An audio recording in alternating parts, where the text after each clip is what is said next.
This is Kenneth Napesy. I'm with the International Association of Emergency Managers, and I want to thank you for joining us for another one of our Thursday learning series here at IAM that we have been putting on throughout the year. And today we're going to have a presentation by Eric Gall discussing discussing how to create supersonic presentations. But before we get into that, I just want to cover a couple of housekeeping issues. Throughout the presentation, you are welcome to submit your questions through the GoToWebinar question box, which should be located in the right-hand side of your screen. And we will go ahead and review those questions at the end of the webinar. Finally, a recording of this webinar will be posted on our IAEM website sometime after the broadcast. So it is my pleasure to introduce to you Eric Gall, who's the Director of Public Safety and Emergency Management Programs at Applied Research and Associates. Eric Gall has been involved in emergency management and various capabilities for over 30 years. He's also a certified emergency manager and extremely active in a number of capacities at IAM. I've had the opportunity to see him at several conferences in the past, and he's given over 120 presentations at international, national, state, and regional, and even local conferences. So without further ado, sharing with us his thoughts on creating supersonic presentations, I turn it over to Eric Gall. Thanks, Ken. Appreciate the opportunity to be here. So let me get my screen started here. Hope everybody can see that now. I am a member of the IAEM Conference Committee. I've been on the conference committee, I think, now for 4 years. And I've had the opportunity to review plenty of presentations that have been submitted for consideration, and also to attend at the various conferences that I've attended over the years, any number of presentations. And I think I speak for everybody on we want you guys to submit presentations that are going to be accepted. We don't want to reject presentations. That's not why we're here. We're here to make the best conference that we can. And quite frankly, the best conference that we can have is a conference where presentations are engaging and lively and supersonic as far as I'm concerned.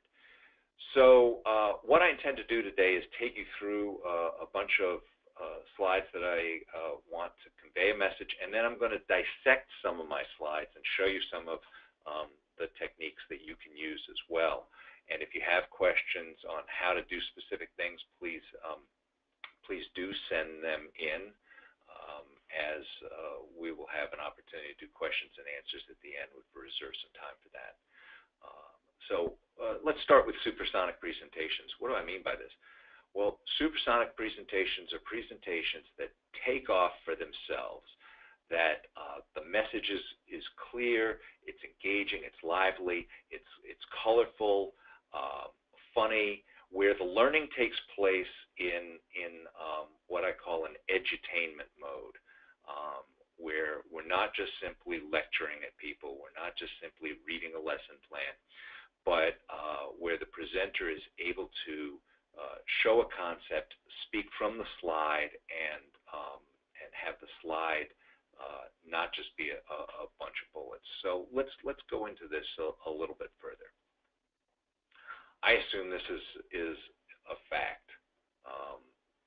Most PowerPoint presentations just stink. They're awful. And PowerPoint is a tool, but if you don't use it right, it's not going to work for you. And if it's not going to work for you, it's not going to work for your audience. So when I put together a presentation, I try to have fun with it. I try and make the presentation a little zippy, a little out of the ordinary, because those are the presentations I think that ultimately get remembered.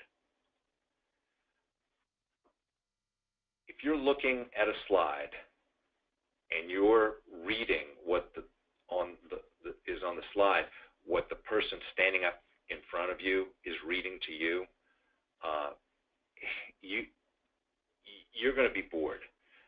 I know that when this happens, I automatically say to myself, just send me the slide deck. I can read it myself better than you can read it probably. The purpose of a PowerPoint presentation is to augment what the speaker has to say. And if your PowerPoint presentation is pretty much word for word what you have to say, you add no value as the speaker. And certainly we've all seen situations like this where, people are nodding off. Now, granted, you go down to Savannah or come to Long Beach this year, you stay out late, you have a few too many adult beverages, you may wind up like these kids in class. But if you're there and you're refreshed and you're well rested, there's no reason why a PowerPoint presentation should put you to sleep.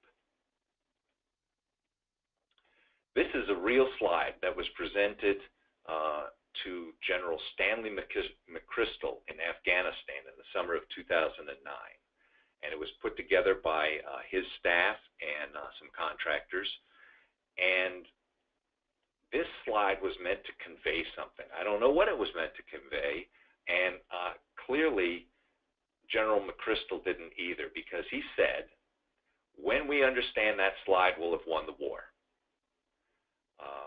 There's just too much going on. It's impossible to see what the message is.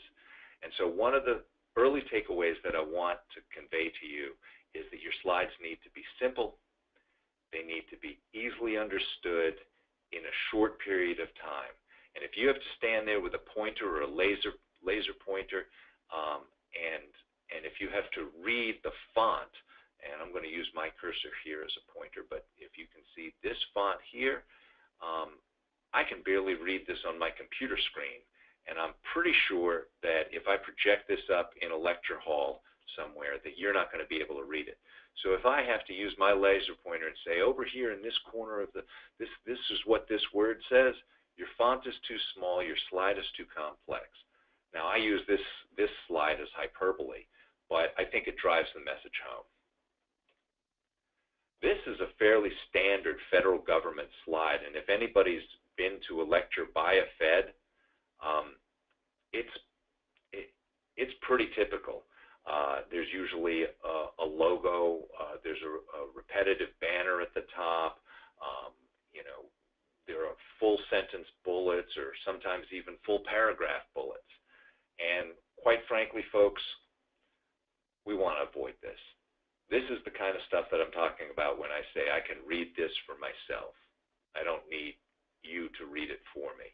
But the federal government, and in large quantities of the state and locals, seem to like these kinds of slides.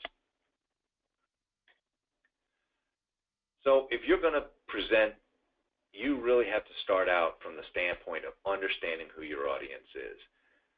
Is it as in this picture here where it's a bunch of people, probably a scientific convention, maybe a bunch of emergency managers, listening to one person, an expert, speak on a topic. Notice in this slide, if you will, just how far away that screen is and how illegible probably that table is to people that are sitting in the audience.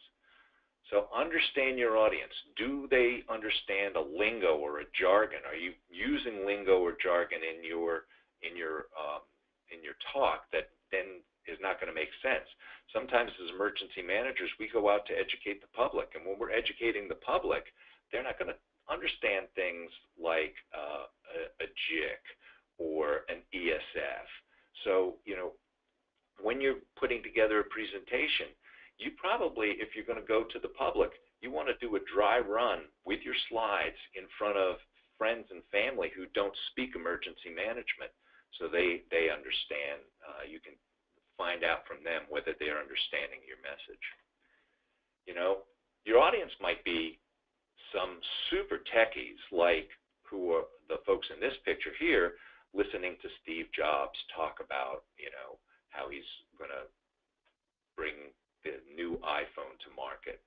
Steve Jobs was the master of simplicity, and there's actually a book out there on Steve Jobs and his presentation techniques, probably worth probably worth taking a look at.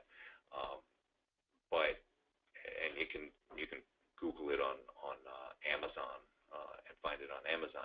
But Steve Jobs was the master of defining simplicity and boiling things down to their very most simplistic nature, where he could talk about an aspect of the iPhone and just show you one simple picture.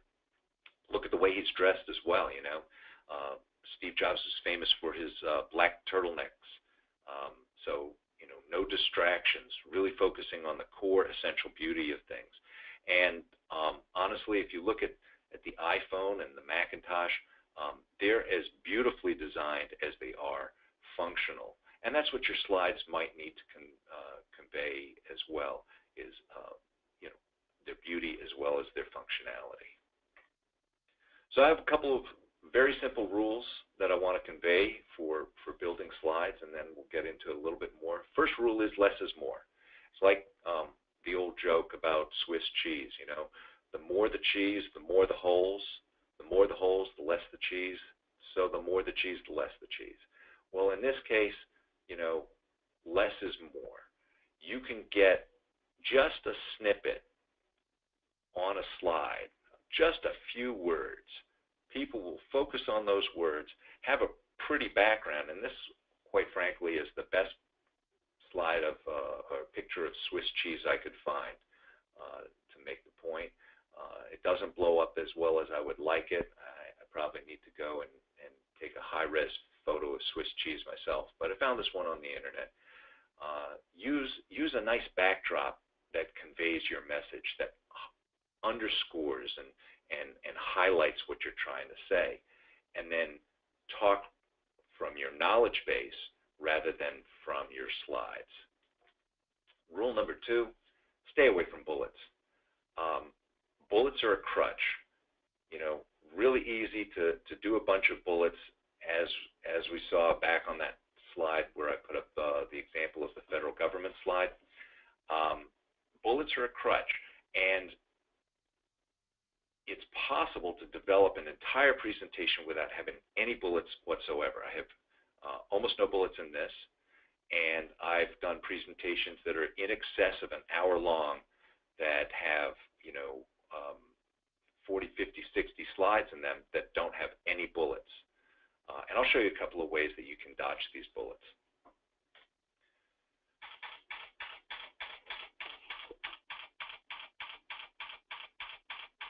How many times have you been to a presentation and seen somebody that has animation on every single slide? Objects fly in from the left, a bullet appears, a bullet dissolves. Every single slide they use bullet animation, and so the animation loses its appeal. Instead of focusing on the message, what people do is focus on, oh God, what's next? And it can become an annoyance. Use animation sparingly. Use it as flavoring, as punctuation for your message. In this case, I chose the most annoying animation that I could find, the typewriter. And believe it or not, I have seen presentations that were 20 minutes long where they had whole slides come in using this typewriter animation. Personally, I think it ought to be illegal, but maybe there's a time when it makes sense. Use it wisely. Look at the animations that are available and use the lowest impact animation that you can to get your point across. Remember, it's punctuation, it's seasoning. The next thing is use a sans serif font.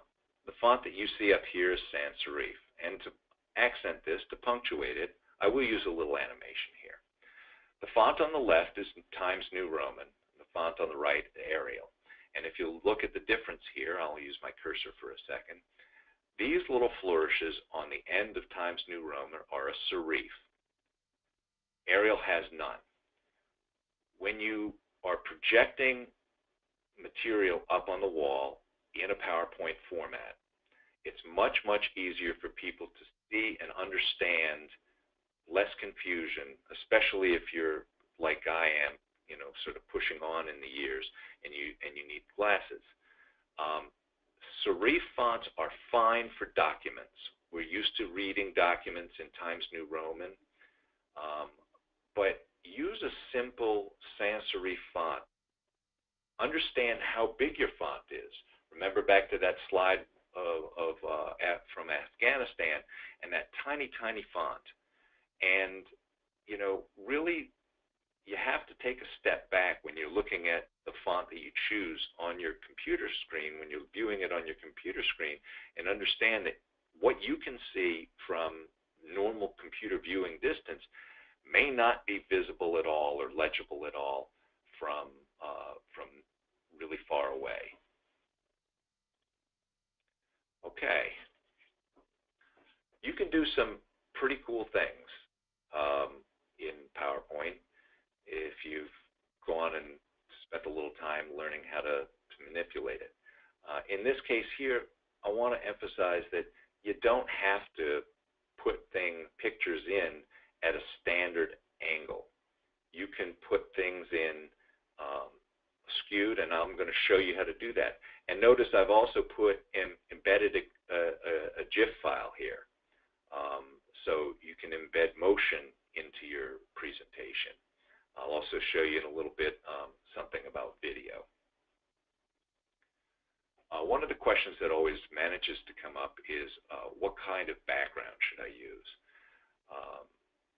You can have all sorts of backgrounds, and I've had several in this presentation. I've had pictures, I've had absolutely no background, I've had gradient backgrounds. In general, for light rooms where the lights are going to be on, you want to use a white or light background with dark contrasting letters. Conversely, if you're going to be in a darkened auditorium, you should use a dark background with light or white contrasting letters. And as you can see, I've set up the title of this slide so that it appears in the darkest area of the slide. If I had bullets or objects, I could add them in, and they could either appear in the dark area or the light area for emphasis. This is a good technique for really highlighting title slides as well. So take a few minutes when you're at home to understand how to manipulate a gradient background, and I'll show you a little bit about how to do that at the end. Loud and dangerous. Jet blast is powerful.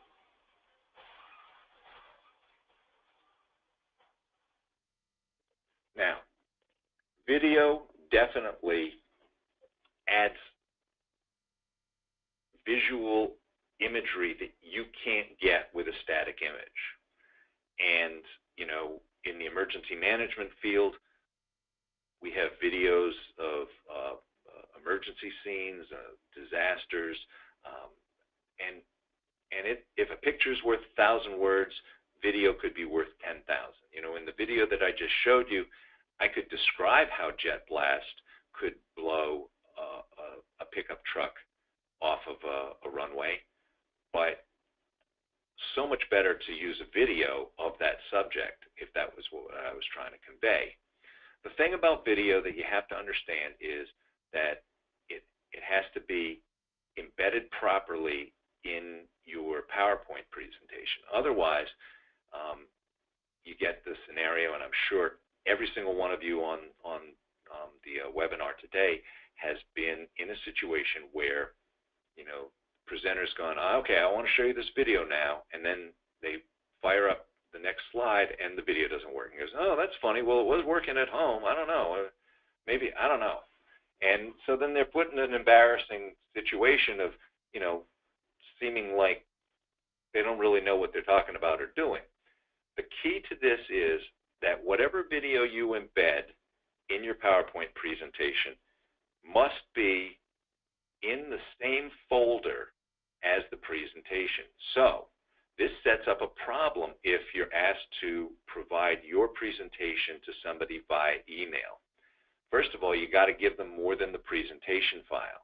You have to give them the underlying video that's embedded. Both of those files have to be there, and they have to be in the same folder. This is one of the reasons why I prefer to use my computer whenever I'm doing a presentation. And it's, means I have to lug my computer along, but at least I know it will run. I've tested it the night before, the morning before. I know the video will run, and I don't have to do the, geez, sorry, it's not working. I wish I could show you this line. The other thing is that you can embed a video so that it runs either automatically, as mine did, or so that it runs on a click of the mouse. And you ought to be able to embed the video so you don't have to do the thing which everybody ends up doing when they want to show videos here. Let me switch screens and let me go over here to this other file. Yeah, I think it's in this folder. Double click it. Got to power it up. Or let me go to YouTube and show you this video. You can embed the videos directly into your presentation, and it's a lot smoother and frankly a lot more professional looking. If you're interested, you want to capture something that's on a website somewhere, that's a flash video, let's say, there are flash to MPG converters, to MPEG converters. So just Google flash to MPEG converter. You can usually download it for free. You go to whatever website you want. You play the video with the capture running. It will capture the flash video, and it'll make an MPEG out of it, which you can then embed in your presentation. I'm going to show you a couple of slides here. They're slides that I took from other presentations I've done. But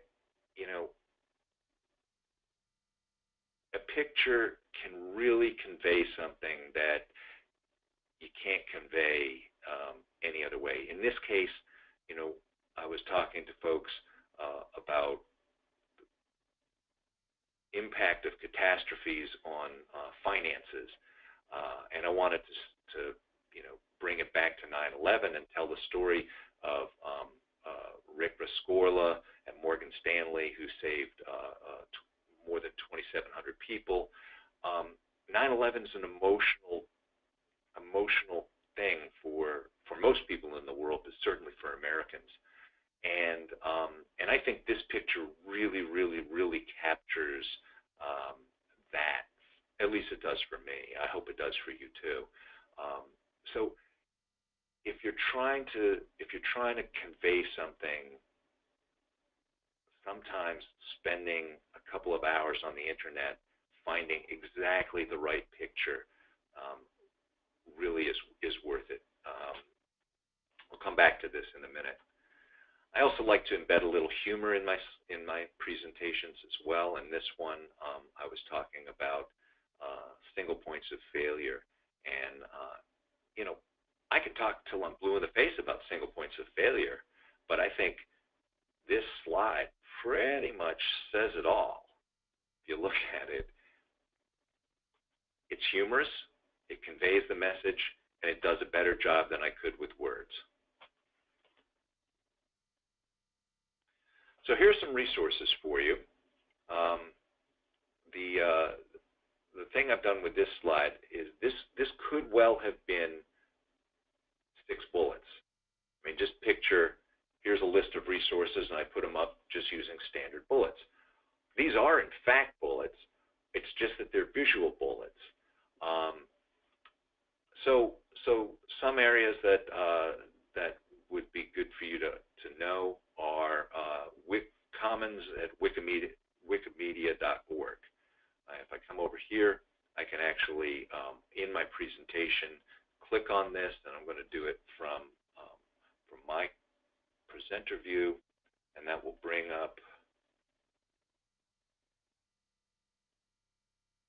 this. Let me switch screens for a second so you can see what's happened. If you're in a multi-screen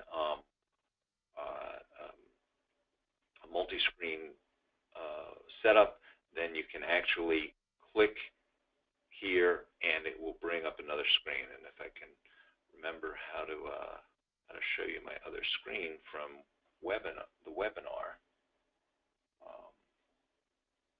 show screen, and all right, so you can see that when I clicked on this wikimedia.org, which was a hot link embedded in my file, that it actually brought me to Wikimedia Commons. I won't do that for all the rest of these, but if you look at Wikimedia, you will find that they have millions of media files that have been put up on this website for people to use, and that have the permissions needed for people to be able to just download them and use them with attribution. Flickr.com and Morgfile, the same.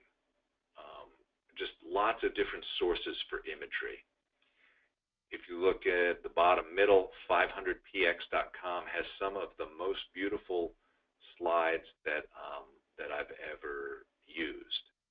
And let me switch back here. Sorry. Okay. So I think I'm showing my original screen again. So 500px.com. Some of the most beautiful images I've ever seen, and they're for purchase. But you can also go to like iStock Photo or other stock photo houses. 500px.com, if any of you have Windows 10 machines, then you're used to seeing some of these 500px.com photos as the screensaver photo, as the lock screen photo on your computer. Just gorgeous, gorgeous photos on this website. If you are going to use stock photo, really professionalism mandates that you not use a watermarked photo. In all of these photo houses, stock photo houses, you can look at images and you can download them, but until you buy them, you won't get one that's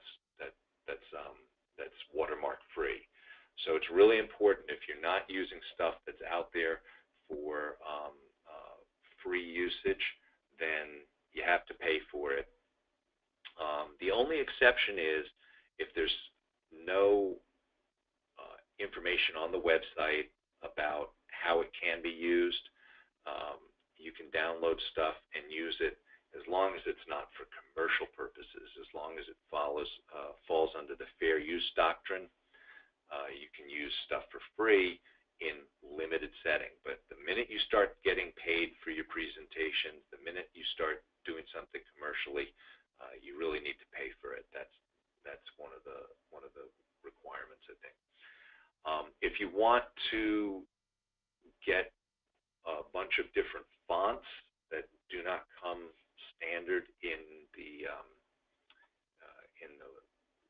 your computer's font set, check out things like dafont.com or Font Squirrel.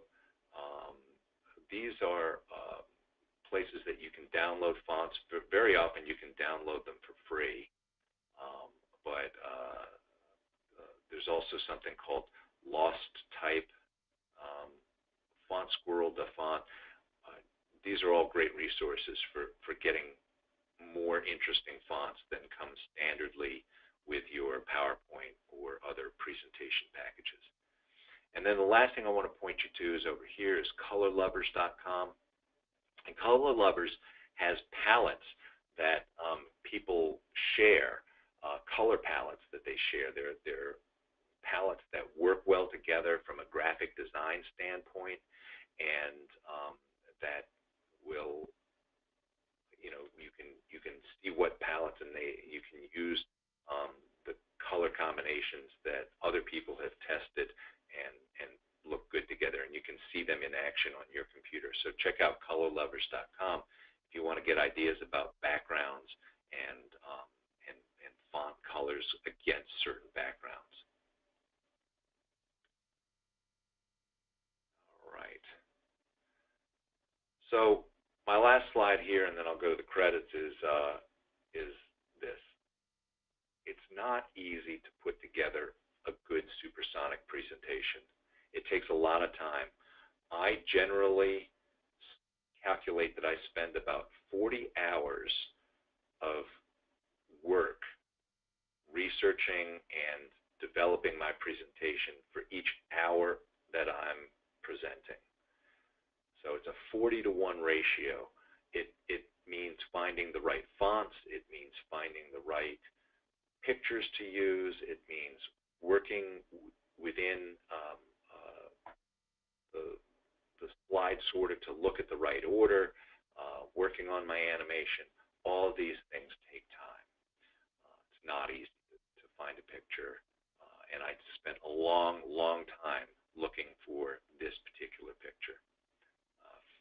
Didn't know it existed, but I had a concept of what I wanted. I spent a long time finding just the right picture that conveyed it for me. I hope, again, that it conveys the idea for you. Finally, if you're going to use other people's intellectual property, just like we would put footnotes or endnotes in a written report, it's good to either credit the person right on the slide using a source, just a little text box with the source name, or use credit slide at the end. So now what I'd like to do is I'm going to go out of this presentation view, and I want to show you some techniques here. First thing I want to show you is how you would do a background image that is correctly proportioned for the whole slide. If you, and this is pertinent only to PowerPoint, unfortunately, but that's, I think, the most widely used presentation, although there are things like Keynote and Prezi also, but this is the PowerPoint. So if I put my cursor in the slide and I right-click on it, I can go to Format Background, and then I can click the box that says Picture or Texture Fill and insert from File, and then I can find a nice picture that I want to use, and lo and behold, there is my picture.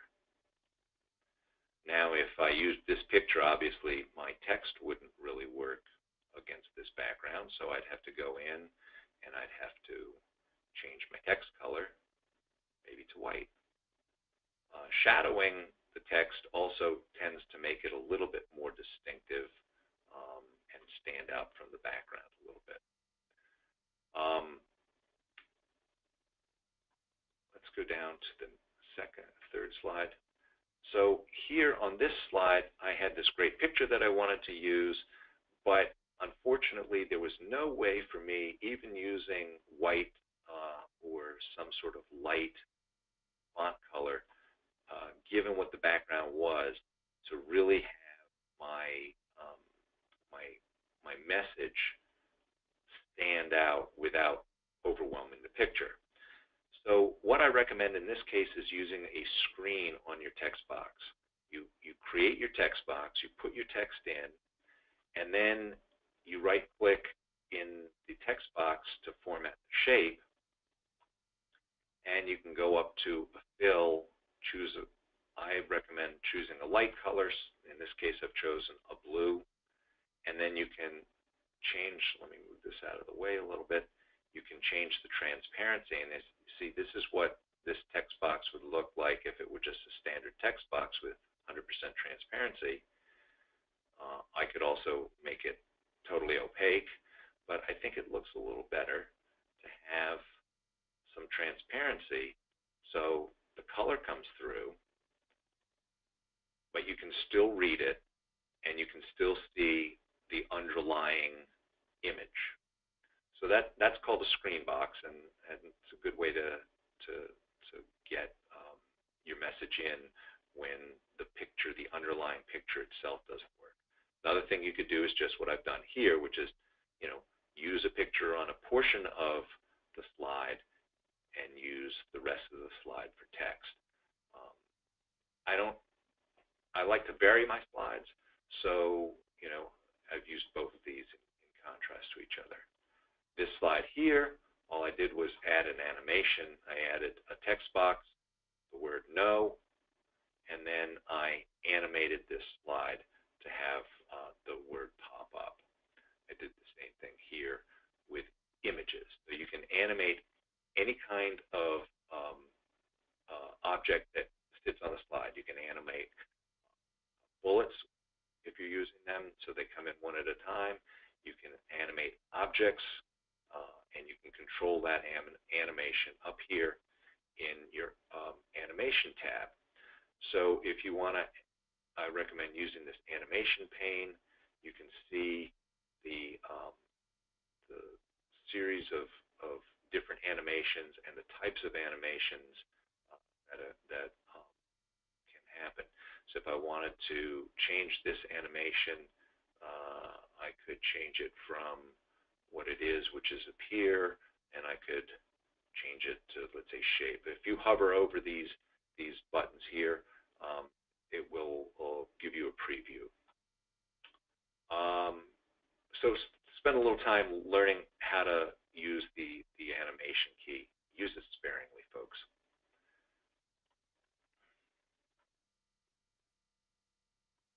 On this slide here where I put this picture, it was a GIF file, but it could be anything. I rotated it. So to rotate a picture, click on it, and you see this little green button here. And you see when I hover over that green button that the cursor changes from an arrow to a circle. And if I left click and I then sort of turn my cursor, I can make this appear at any angle that I want it to. So if, for emphasis, you want to pop something up there and skew it a little bit, that's how you do that trick. Gradients are done as follows. You go to Format Background, you pick a gradient, and then you can use preset colors. I tend not to like their selection of presets, but you can slide this gradient. You can change the colors. So I could go over here and I could change the color to orange, and then it would slide from red to orange, and you can play with that as you like. Again, with the video, you want to make sure that when you embed the video, that you put the video in the same file. If you want to format your slide so that the playback occurs automatically, click on the video once it's in the slide, go up here to the video tools, select playback, and go over to this box here that says start, and it tells you how you can start. You can start automatically on click or play across slides, and I've actually never used play across slides.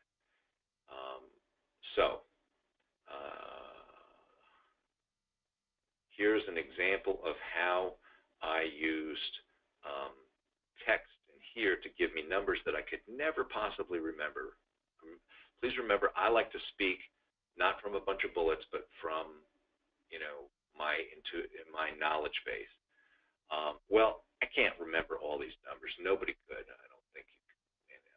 Never say never. But the key here is if you embed notes and you use presenter mode in slideshow, and I'll show you that in a second. If I go over here to slideshow and I check this box here, presenter view on a dual screen setup, which you're going to be using dual screen if you have a laptop and a projector.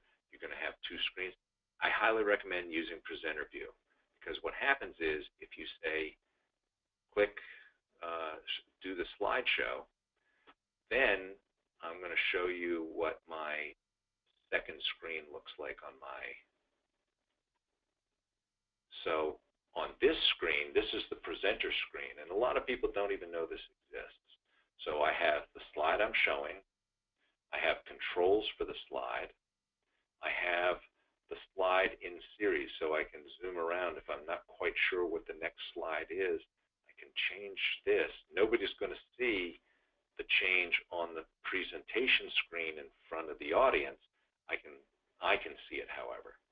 I can see my notes here, and I can, make them various size depending on how bad my eyes are. It also gives me a pen, so that if I wanted to highlight something or draw on this, I could then draw using this pen on the slide, and it would show up in red on the slide, or whatever color I selected. Note also that it shows me how long I've been doing the presentation. So that's presenter view. I highly, highly recommend using presenter view. Let me go back to the other screen. All right. Then here, again, you'll see some notes that I remind myself of. If you want to make text into a hyperlink, highlight it, right-click on it. Sorry, right-click on it. Go to this button here, hyperlink, and then it takes the text that it's going to link, and you can just put in a web address so that when you click on your presentation, it will take you over to a web page. It'll start a web page and take you to the correct web page. So that's about what I've got, and I'll hand it back to Ken for any questions. All right, so as we wait for questions to come in, I'll just mention that Eric had talked about Steve Jobs' book on his presentation technique, so that is available at Amazon. The title is Presentation Techniques of Steve Jobs, How to Be Insanely Great in Front of Any Audience. And it lists for $18, and you can get it from Amazon for about $12 in paperback. And then they also have a Kindle version for $9. So Eric, just a couple of questions looks like. First question deals with the interactive techniques for use with audiences. And the question is, are open-ended or quizzical questions a good thing? Should you pose questions to the whole audience or just one person? So open-ended questions are a terrific way to engage your audience. And what I generally do is I'll throw an open-ended question out there to the audience as a whole. But audiences are often replete with people that want to answer every single question. So if it seems to be the same guy or woman chiming in all the time, I'll direct the questions. Or if it looks like I'm losing somebody, I might try and direct the question to that person to bring them back into the fold. I do this a lot also when I'm just teaching adult education kind of stuff. So there's no right answer, but both techniques work for different purposes. Okay. All right. Another question deals with slides that are too wordy, and this actually is kind of my question. Is I as a presenter, the challenge I found is that at a lot of places I go, they look to the PowerPoint as almost being the Cliff Notes version of my presentation, so that they can give those as handouts to the audience. Is there any suggestions that you could give me or anybody else for how to balance that concept with the idea of trying to keep the words down to a minimum on slides? Sure. So sometimes when I'm concerned that I might need to really, get other people who weren't in attendance my full message, I will prepare two different versions of the same PowerPoint. I take the PowerPoint that I'm going to give, and then I go down to the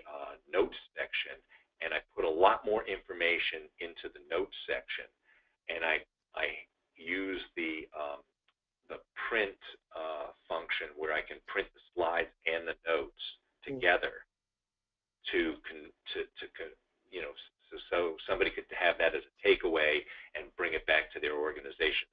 Here's pretty much what Eric was saying. You know, I really think it's important to boil down your text. You don't have to have complete sentences. You don't even have to have, you know, like grammatically correct sentences. You can take out, you know, the word the, or you know, you can take out, you know, an article sometimes. Boil it down, make it pithy, so that people remember what your presentation topic is. Good advice. As someone who does a lot of presentations myself, that's something I need to keep reminding myself of. One other question. Does it matter how much time you spend on a slide? In other words, when do you hit the point of talking too much on a slide? There's no right answer. So I generally calculate that I'm going to spend 2 minutes per slide. So if I have a 60-minute presentation, the maximum number of slides I ever want really is 30. But, you know, I'll violate that. Sometimes I show slides in fairly rapid succession. And, you know, generally, if that's the case, they're just visual images. But, you know, sometimes you need to dwell on a slide. You need to hammer home the point, and you have to show some graphic or something that needs to be explained, a table or an image that needs to be dwelled on. So there's no right answer. You know, my resources slide, I needed to spend more time on that because I wanted to talk about each one of those resources. Now that could have been 6 independent slides. Each one of those, you know, I could have flipped through them, and it would have been, you know, less time on each slide, but it wouldn't have been less time overall, I don't think. Okay.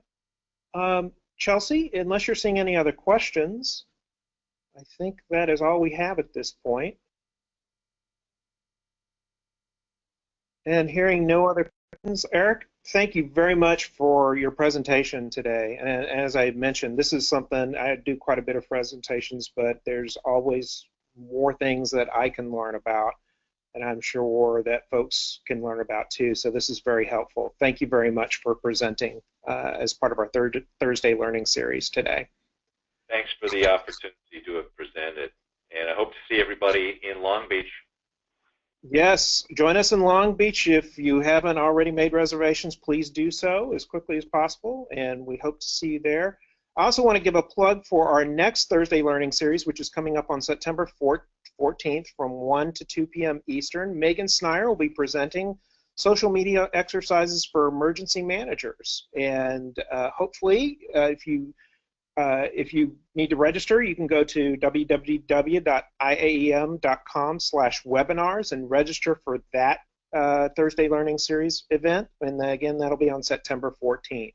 I also want to give a shout out to my peers out in Southeast Texas as they prepare for what is going to be a very long weekend for all of those folks, including my old team in Austin. So keep them in your thoughts as we go into this weekend. I want to thank everyone again for joining us this afternoon. And Chelsea, unless there's anything else, I will say good afternoon to everyone. Bye-bye.